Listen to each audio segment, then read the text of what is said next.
এখন যে জন্য আমরা অধীর আগ্রহে অপেক্ষা করছি, পূজনীয় শ্রীমৎ স্বামী সুখদেবানন্দজি মহারাজ তার সভাপতির ভাষণ প্রদান করবেন। মহারাজ সম্পাদক, রামকৃষ্ণ মিশন সারদাপীঠ, বেলুড়, হাওড়া।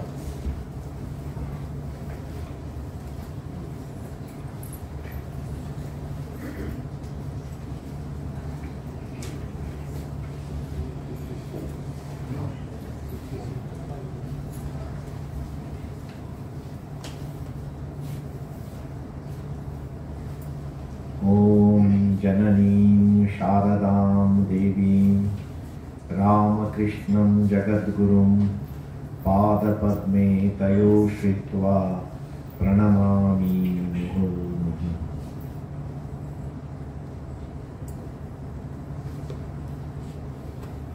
मंचे उपविष्ट भातृप्रतिम स्वामी शास्त्रज्ञानंद जी महाराज एवं सुरनाथानंद जी महाराज आमार सम्मुखे शिवादीशानंद जी आছেন, आरो अन्यान्य ब्रह्मचारी महाराजरा आছেন। ওদেরকে জানাই আমার আন্তরিক প্রীতি, শুভেচ্ছা, ভালোবাসা। সম্মুখে এই এটিসি প্রিন্সিপাল মহাশয় আছেন এবং আবার স্বপন বাবু, স্বপন ঘোড়াই, আরো অন্যান্য যে বিশিষ্ট ব্যক্তিরা এই চলমান বাহিনীর সঙ্গে যারা যুক্ত, সকলকেই আমার প্রীতি, শুভেচ্ছা, নমস্কার। আর সব শেষে বিশেষ করে যারা এই যে লিডারশিপ ট্রেনিং এর জন্য যারা এসছো, তোমাদের সকলকেই আমি সম্বোধন করতে চাচ্ছি স্বামী বিবেকানন্দের সৈনিক দল। এই সৈনিক দলকেই আমি জানাই আমার অত্যন্ত আন্তরিক ভালোবাসা, সঙ্গে সঙ্গেই ঠাকুর মা স্বামীজির কাছে প্রার্থনা। আমরা শুনলাম আমাদের শাস্ত্রজ্ঞানন্দ মহারাজের মুখ থেকে, তারপরে অন্যান্য মহারাজদের মুখ থেকেও আমরা শুনলাম এই যে চলমান বাহিনী এর উদ্দেশ্য তোমরা সকলেই শুনেছ। আর বিশেষ করে আমি তোমাদের দৃষ্টি আকর্ষণ করতে চাই যে ভালো নেতা অথবা নেত্রী হতে গেলে কি গুণগুলি দরকার। ইংলিশে একটা কথা আছে, ম্যানেজার অ্যান্ড লিডার। ম্যানেজার অনেকেই হতে পারে, কিন্তু লিডার সকলেই হতে পারে না। একটা কাজ দিলাম, হয়তো ওই কাজটাকে সুষ্ঠুভাবে হয়তো শুধু চালিয়ে দিল, ইউ আর সিম্পলি ম্যানেজিং, শুধু কাজ চালিয়ে দিলাম। কিন্তু লিডার যিনি হবেন, সে লিডারের কিন্তু কতগুলি গুণ দরকার। লিডারের যে গুণ, আর বিশেষ করে স্বামীজি হচ্ছেন আমাদের যে আদর্শ। স্বামীজির জীবন থেকে আমরা কি পাই, কয়েকটি স্বামীজির গুণাবলী তোমাদের সামনে আমি তুলে ধরার চেষ্টা করব। প্রথমে হচ্ছে যে স্বামীজির সত্যনিষ্ঠা। দেখো, যে কেউ লিডার যদি হতে চায়, তাকে কিন্তু সত্যটাকে ধরে রাখতে হয়। আমরা জানি স্বামীজি যখন তোমাদেরই বয়স, জাস্ট হার্ডলি স্কুলে যাওয়া যে একটা ছাত্র, ওই স্কুলে একটা ঘটনা ঘটেছিল। স্বামীজি সত্য কথাই বলেছিলেন, কিন্তু টিচার স্বামীজিকে ওই তখন তো নরেন অথবা বিলে, তখন ওকে কিন্তু পনিশমেন্ট পেতে হয়েছিল, মার খেতে হয়েছে। বাড়িতে এসে মাকে যখন এই কথাটা বলে, মা কিন্তু বলেছিলেন যে তুমি যেটা সত্য মনে করবে সেটা সব সময় কিন্তু ওই সেটাই বলবে। পরবর্তীকালে স্বামীজি কিন্তু এই যে সত্যের প্রতি যে আট, উনি যখন দক্ষিণেশ্বরে শ্রীরামকৃষ্ণের মধ্যে যখন দেখতে পেলেন, শ্রীরামকৃষ্ণ বলতেন কলিতে সত্যই হচ্ছে কলির তপস্যা। সত্যটাকে যে ধরে রাখা, কারণ হচ্ছে সত্যের জন্য সবকিছুই ত্যাগ করা যায়, কিন্তু কোনো কিছুর জন্য কিন্তু সত্যটাকে ছাড়া যায়। এটা হচ্ছে আমরা স্বামীজির যে জীবনে কিন্তু পাই। এখন তোমাদেরকে বলছি, অনেক সময় আমরা আমাদের এই যে লৌকিক জীবনে দেখতে পাই অনেক উঁচুতে হিরো হয়েছেন, অনেক কিছু হয়তো অ্যাকমপ্লিশমেন্ট করেছেন, অনেক বড় হয়েছেন, কিন্তু হঠাৎ করে একদিন শুনতে পাই হিরো কিন্তু জিরো হয়ে গেল।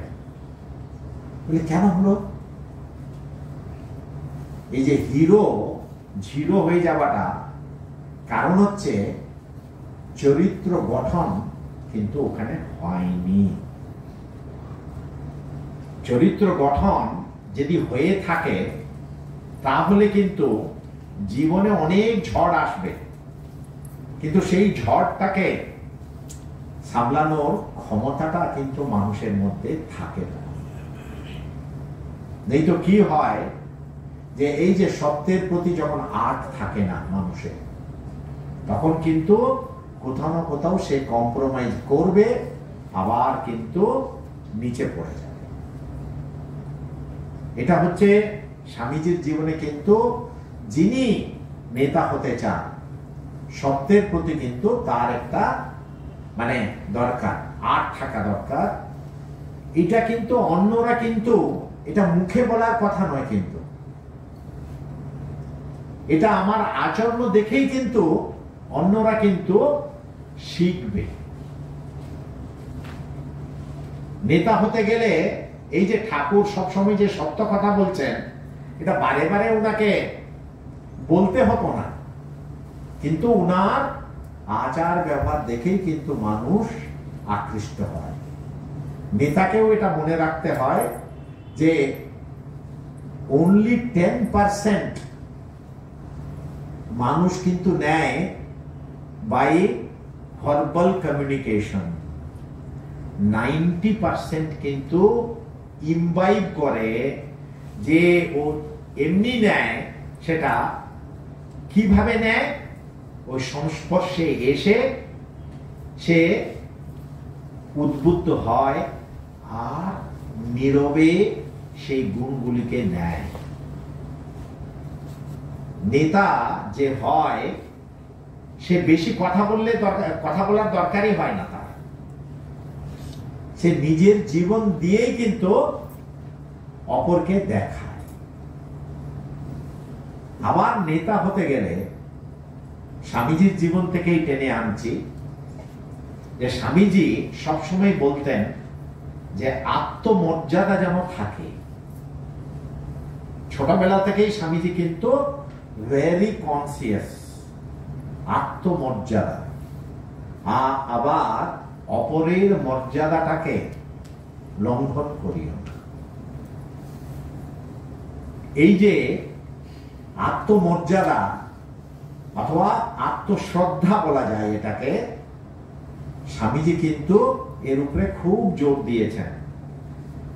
আর স্বামীজির একটা প্রিয় বিশেষ করে উপনিষদ ছিল, সেই উপনিষদের নামটা ছিল কঠোপনিষদ। সেই কঠোপনিষদে নচিকেতা কিন্তু তোমাদেরই বয়সের মতো, একটা ছেলে। কিন্তু সেই নচিকেতার বিশেষত্বটা কি? সেই নচিকেতার বিশেষত্বটা হচ্ছে তার মধ্যে, ওখানে বলা হচ্ছে, যখন ওই কাহিনীতে তোমরা পড়বে, ওটা আমি ডিটেইল এখন বলছি না, যে তার মধ্যে কিন্তু শ্রদ্ধার আবির্ভাব হয়েছিল। এই যে শ্রদ্ধা শব্দটা, এটা কিন্তু মানে শুধু স্বামীজি বলছেন, বলছে বাংলায় ঠিক ঠিক এটাকে অনুবাদ করা যায় না। শ্রদ্ধা হচ্ছে সংস্কৃত শব্দ, কিন্তু আমরা বাংলাতেও এটাকে ব্যবহার করি। এখন মোটামুটি শ্রদ্ধা বললে বুঝে, শ্রদ্ধাটা হচ্ছে যে কি জিনিস, যে ভাষায় এই শব্দটা নেই, বিশেষ করে ইংলিশে যখন স্বামীজি এই শ্রদ্ধার ব্যাপারে যখন বলতে গিয়ে বলছেন ইট ক্যানট বি ট্রান্সলেটেড, এটাকে ঠিক ঠিক অনুবাদ করা যায় না। তো এই শ্রদ্ধাটা মানুষের মধ্যে যখন থাকে, এই শ্রদ্ধার দ্বারাই কিন্তু মানুষ বলে আমি হয়তো ফার্স্ট অথবা সেকেন্ড নাও হতে পারি, কিন্তু আমি কখনোই লাস্ট নয়, আমি কখনোই নিকৃষ্ট নয়। এটা হচ্ছে শ্রদ্ধা। অনেক সময় আমরা মনে করি যে না, আমাকে দিয়ে কিছুই হবে না, এত ডিপ্রেসড। তার জন্যই স্বামীজি সবসময় বলতেন strength is life, weakness is death. শক্তি হচ্ছে জীবন, আর দুর্বলতাই হচ্ছে মৃত্যু।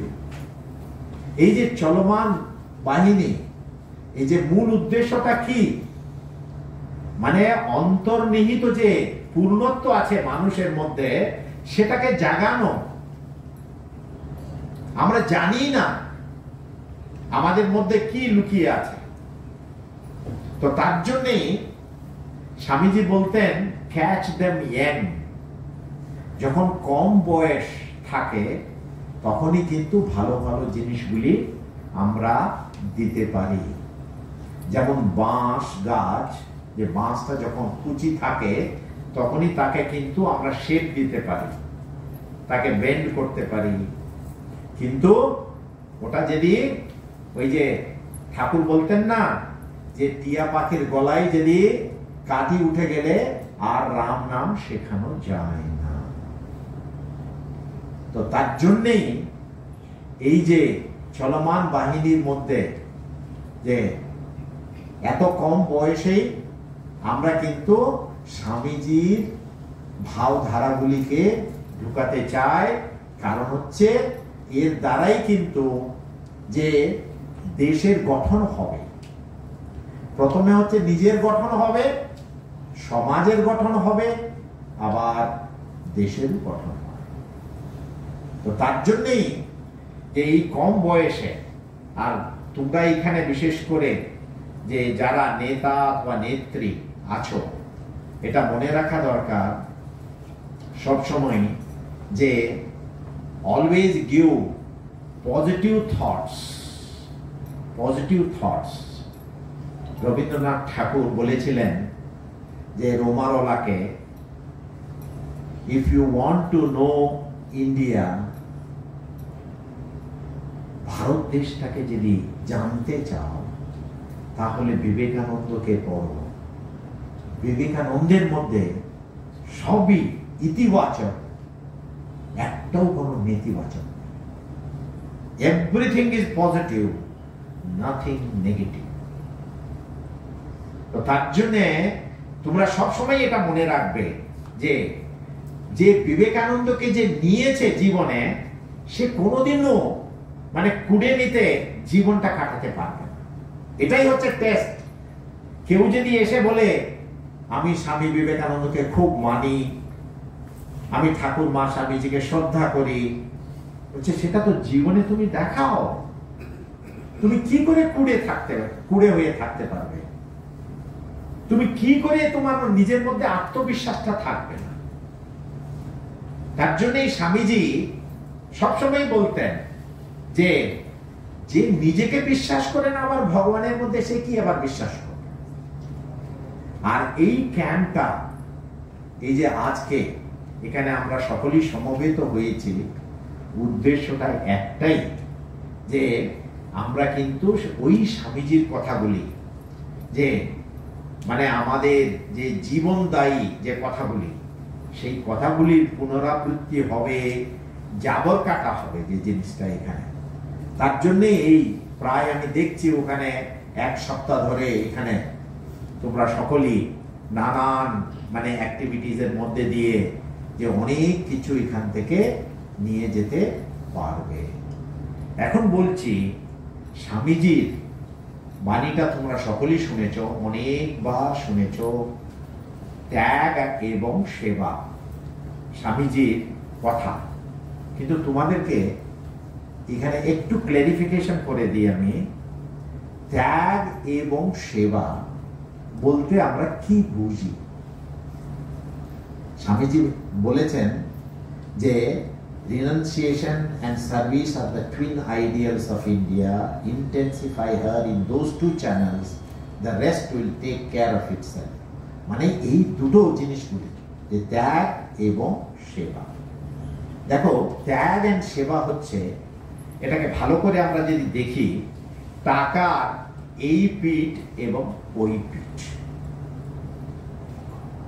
সেবা করতে গেলে কিন্তু কিছু না কিছু ত্যাগ স্বীকার করতে হয়।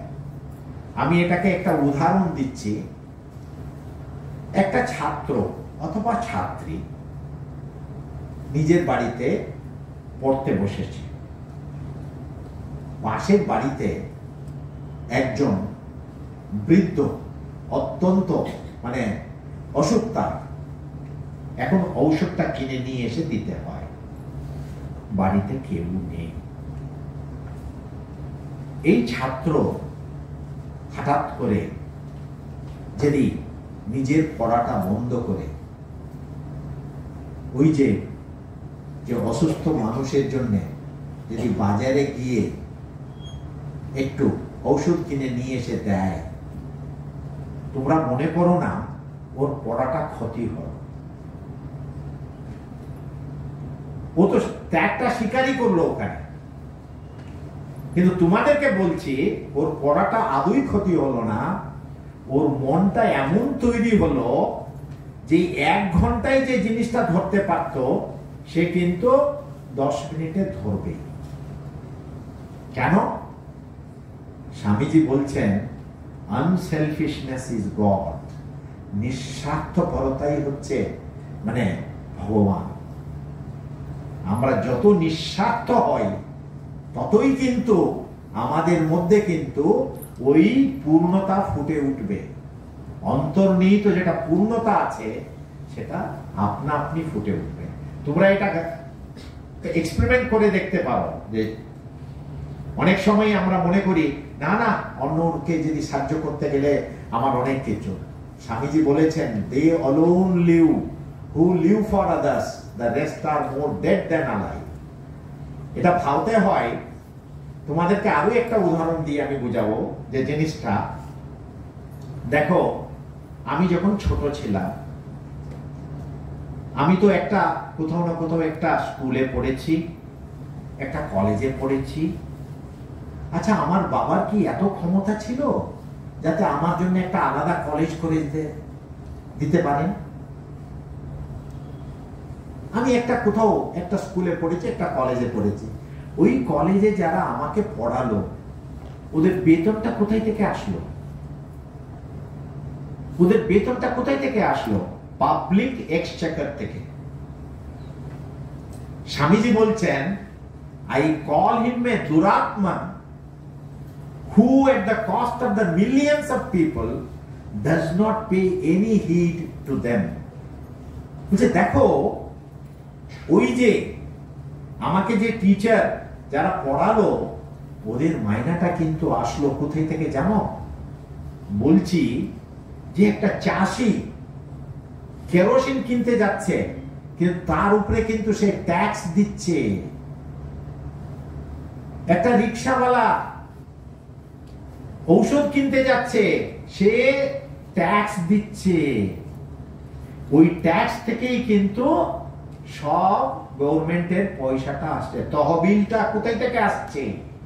ওই তহবিলটা আসছে কিন্তু প্রচুর মানুষ ওখানে দিচ্ছে, অল্প অল্প অল্প করে দিচ্ছে। ওই তহবিল থেকেই কিন্তু আমি লেখাপড়া করলাম, আর আমি লেখাপড়া করার পরে কিন্তু আর ফিরে তাকাই না, does not pay any heed। তার জন্যই স্বামীজি বলছেন, ওকে আমি কিন্তু মানুষ বলি না। তার জন্যই তোমাদেরকে বলছি, আজকে আমরা যে লেখাপড়া করতে পারছি, এটা আমরা যদি মনে রাখি কি অনেক গরিব মানুষের দেওয়া ওই যে ট্যাক্স হিসাবে যারা দিল, ওই থেকে তহবিল তৈরি হলো গভর্নমেন্টের, ওই তহবিল থেকেই কিন্তু আজকে আমি শিক্ষা পেলাম। তো তার জন্যই স্বামীজি অনেক 100 বছরের আগে এই কথাগুলো বলে গিয়েছেন। এখন কিন্তু বলছে, দেখুন পাবলিকের মানি ভাই আমরা কেন আননেসেসারি নষ্ট করব বলে যে জিনিসটা। কিন্তু তোমাদের সকলকেই বলছি, স্বামীজির যে কথাগুলো আক্ষরিক অর্থে যে কথাগুলো হচ্ছে, প্রত্যেকটা কথাই যে সত্য। তো আমি কিছু ভাববো না অপরের জন্য। তার জন্যই স্বামীজি বলেছেন, ওরাই বেঁচে আছে যারা অপরের জন্য, মানে অপরের সেবার জন্য বেঁচে আছে, অপরের সেবা করছে। তার জন্যে তোমরা কোনোদিনও ভুলবে না যে এই সেবা হচ্ছে স্বামীজির মস্ত বড় একটা, মানে আমরা বলতে পারি এই মানুষের প্রতি তার যে ভালোবাসা। স্বামীজি তার জন্যই বলতেন, তোমরা সকলেই কাজ করতে করতে মরে যাও, সেটা আমি দেখতে চাই, কিন্তু কাজ করতে করতে যাও। আমাদের দেশটা যখন স্বামীজি এসেছিলেন, ঠাকুর মা স্বামীজি যখন এসেছিলেন, তোমরা সকলেই জানো, ইতিহাসের দিকে যদি তাকিয়ে দেখো যে আমাদের দেশটা তমসাচ্ছন্ন হয়ে গেছিল। বাইরে আমরা শুধু দেখাচ্ছি যে কানে তুলসে, হ্যাঁ অনেক কিছু আমরা দেখাচ্ছি, কিন্তু ভিতরে আমরা সকলেই তমসাচ্ছন্ন হয়ে গেছি। তার জন্যই স্বামীজি আমাদেরকে জাগাবার জন্য এসছেন। আর এই চলমান বাহিনীর মেন কাজটাই হচ্ছে স্বামীজির কতগুলি যে ভাব। স্বামীজি বলতেন যে শিক্ষাটা কি, শিক্ষাটা কাকে বলে? স্বামীজি বলতেন শিক্ষাটা হচ্ছে 5খানা তোমরা ভাবগুলি নাও, সেই ভাবগুলিকে রক্তগত করো, মজ্জাগত করো, সেটাই হচ্ছে শিক্ষা। এই চলমান বাহিনীর ওইটাই হচ্ছে কাজ, তোমরা এই ভালো ভালো ভাবগুলিকে যে সকলের মধ্যে প্রবেশ করাবে। আমরা যদি না করাতে পারি, তাহলে মানুষ হিসাবে কিন্তু আমরা যে জন্ম নিয়েছি, এটা আমাদের জন্মটা কিন্তু সফল হবে না। আরেকটা কথা বলে শেষ করব। স্বামীজি আরেকটি কথা আছে, সে বিশেষ করে লিডার হতে গেলে কিন্তু জানা দরকার। তোমরা হয়তো এই ঘটনাটা জানো, কিন্তু আমি আবার তোমাদেরকে মনে করিয়ে দিচ্ছি। স্বামীজি বিদেশে যখন ছিলেন, অনেক জায়গায় স্বামীজিকে হোটেলে ঢুকতে দিত না। কেন? চামড়ার রংটা একটু অন্যরকম, তো তার জন্যে ওরা ভেবেছিল ইনি নিগ্রো বলে। তখন একদিন যখন স্বামীজি এরকম এই যে কথোপকথন করছেন, তখন সঙ্গে সঙ্গে স্বামীজির একজন শিষ্য স্বামীজিকে বলছেন, স্বামীজি আপনাকে যখন হোটেলে ঢুকতে দিচ্ছিল না আর আপনাকে নিগ্রো ভেবেছিল, তখন আপনি বললেন না কেন যে আমি নিগ্রো নই? সঙ্গে সঙ্গে স্বামীজি কিন্তু বলে উঠলেন, কি অপরকে ছোট করে আমি বড় হব? আমি জগতে কিন্তু ওর জন্য আসিনি। এর মানে অর্থটা হচ্ছে আমি নিগ্রহ নেই, মানে নিগ্রহ হচ্ছে নিকৃষ্ট, আমি নিকৃষ্ট নই। স্বামীজির এটা মস্ত বড় কথা, অপরকে ছোট করে কিন্তু আমি জগতে বড় হতে চাই না। আর যে বিশেষ করে যে নেতা হবে, নেতাকে এটা মনে রাখতে হবে কি আমি অপরকে ছোট করে কিন্তু কোনোদিনও বড় হব না। আর অপরের মাথার উপরে কিন্তু ছড়ি ঘুরাবার জন্য কিন্তু নেতা নয়। এই কথাগুলো যদি মনে রাখি আমরা, তখনই আমরা ঠিক ঠিক নেতা হতে পারি। কারণ হচ্ছে অনেক সময় আমরা দেখি যে অনেক ভালো ভালো লোককে আমি দেখেছি, অনেক লেখাপড়া করেছেন, কিন্তু হঠাৎ করে দেখা যায় স্যার আপনি এটা কি করছেন, কি অপরকে ছোট করে আপনি বড় হতে যাচ্ছেন কেন? তার জন্যই এই সব সময় তোমরা মনে রাখবে আমি এই জগতে বড় হব আমার নিজের যোগ্যতার দ্বারা। তার জন্যই স্বামীজি একবার বলেছিলেন, স্বামীজিকে কেউ যখন বলেছিলেন, হয়তো আপনার মধ্যে হয়তো ঈর্ষা হচ্ছে বলে, স্বামীজি বলছিলেন নো ওয়ান্স ফর অল, আমি ওই মানে দুর্গুণ দ্বারা আমি জন্মাই। I am not born with jealousy, যে হিংসুটে ভাব স্বামীজির মধ্যে একবারেই ছিল। তো তার জন্যই তোমাদেরকে এই যে স্বামীজির ভালো ভালো জিনিসগুলো তোমাদের চোখের সামনে তুলে ধরার আমি চেষ্টা করলাম। সব শেষে বিশেষ করে আমার ভাতৃপ্রতিম যে স্বামী শাস্ত্রজ্ঞানন্দ মহারাজকে বিশেষ করে ধন্যবাদ দিই, কারণ আমাকে তোমাদের সঙ্গে আমার খুব ভালো লাগে, বিশেষ করে যারা বিশেষ করে স্বামীজির ভাবধারা নিয়ে কাজ করতে চায়। তো আমাদের শাস্ত্রজ্ঞানন্দ মহারাজ আমাকে একটা সুযোগ করে দিলেন তোমাদের সঙ্গে ইন্টারঅ্যাকশন করতে। তার জন্যে তাকে আমার আন্তরিক মানে ধন্যবাদ দিয়ে তো ছোট করব না, বিশেষ করে সে আরো এরকম অনেকগুলো অর্গানাইজ করে যে মানুষের সেবা হোক, এর দ্বারা ভগবানের কাছে এটাই প্রার্থনা করব। আর তোমাদের সকলের জন্য শ্রী শ্রী ঠাকুর, মা এবং স্বামীজির কাছে প্রার্থনা জানাই, তোমরা সকলেই জানো ওই স্বামীজির স্বদেশ মন্ত্রে যেটা আছে, মা আমায় মানুষ করো, তোমরা সকলেই জানো প্রকৃত রূপে মানুষ হতে পারো। এই প্রার্থনা করে আমার বক্তব্য শেষ করছি।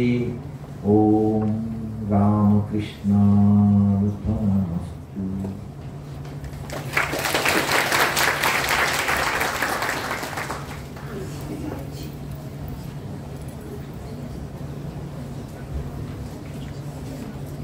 এতক্ষণ সভাপতির ভাষণ প্রদান করলেন শ্রীমৎ স্বামী শুকদেবানন্দজি মহারাজ, সম্পাদক রামকৃষ্ণ মিশন সারদাপীঠ, বেলুড়, হাওড়া। আমরা সকলে মন্ত্রমুগ্ধের মতো শুনছিলাম। মহারাজ তার অনুপম বাচনভঙ্গিতে আমাদেরকে স্বামীজির আদর্শে জীবন গঠনের রূপরেখা প্রদান করলেন। প্রার্থনা আমাদের এই, আমরা যেন সেই পথে চলতে পারি। এখন ধন্যবাদ জ্ঞাপন করবেন স্বামী সুরনাথানন্দজি, ভারপ্রাপ্ত সন্ন্যাসী, রামকৃষ্ণ মিশন লোকশিক্ষা পরিষদ, নরেন্দ্রপুর।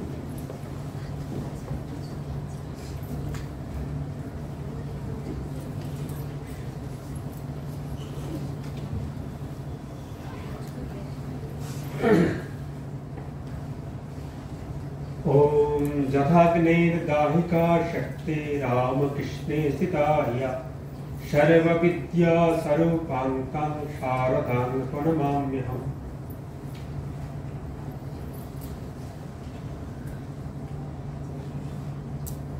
এতক্ষণ আমরা চলন বাহিনী সম্পর্কে এবং স্বামীজির ভাবনা জীবন গঠন কিভাবে হবে তা বিস্তারিতভাবে আমরা জানলাম। এই 5 দিনের এই দলনেত্রী প্রশিক্ষণ শিবিরের শুভ সূচনা কিছুক্ষণ আগে হয়েছে। শুভ সূচনা করলেন পূজনীয় স্বামী সুখদেবানন্দজি মহারাজ, সম্পাদক রামকৃষ্ণ মিশন সারদাপীঠ বেলুড় মঠ। মহারাজ তার বক্তব্যের মধ্য দিয়ে অনেক দিক নির্দেশ দিয়েছেন যা দলনেতা দলনেত্রীগণের জীবনের চলার পথে সহায়ক হবে। পূজনীয় মহারাজকে রামকৃষ্ণ মিশন লক্ষ্য শিক্ষা পরিষদের পক্ষ থেকে ভূমিষ্ঠ প্রণাম নিবেদন করি। মঞ্চে উপবিষ্ট আছেন আশ্রমের সম্পাদক তথা অভিভাবক স্বামী শাস্ত্রজ্ঞানন্দজি মহারাজ, যিনি স্বাগত ভাষণের মধ্য দিয়ে আজকের অনুষ্ঠানের মূল সুরটি বেঁধে দিয়েছেন। মহারাজকে আমার ভক্তিপূর্ণ প্রণাম জানাই।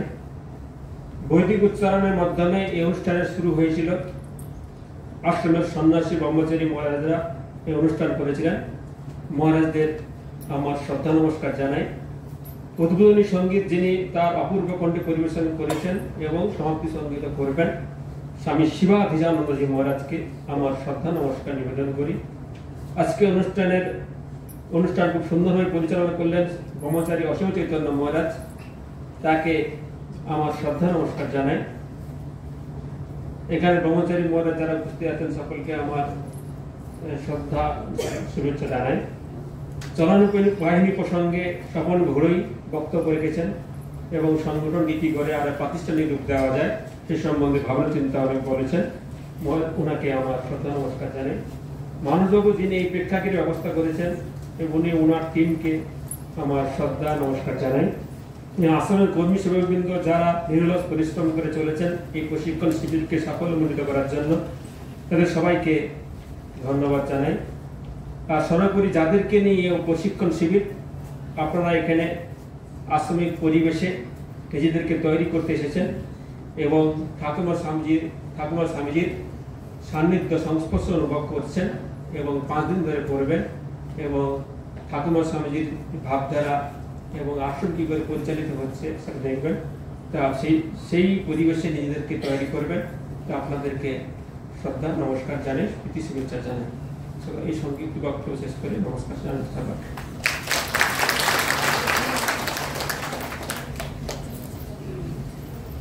অনুষ্ঠানের একেবারে অন্তিম লগ্নে সমাপ্তি সঙ্গীত পরিবেশন করবেন শ্রীমৎ স্বামী শিবাদিশানন্দজি মহারাজ, রামকৃষ্ণ মিশন আশ্রম।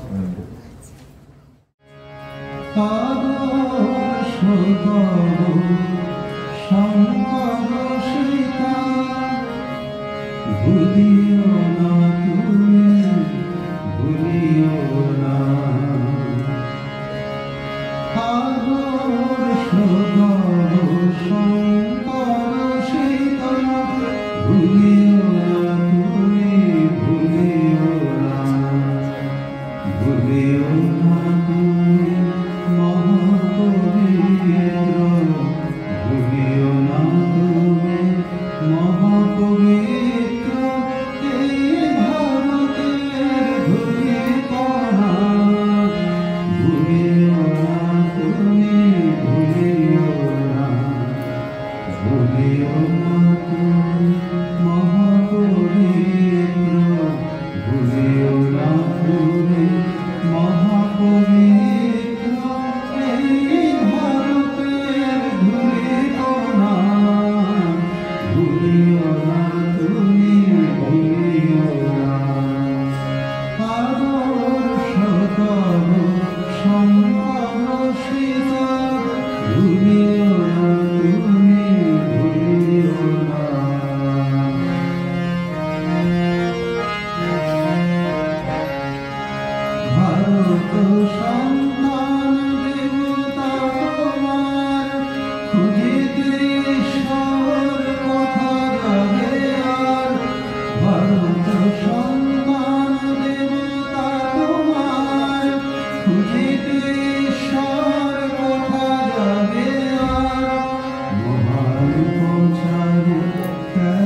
Oh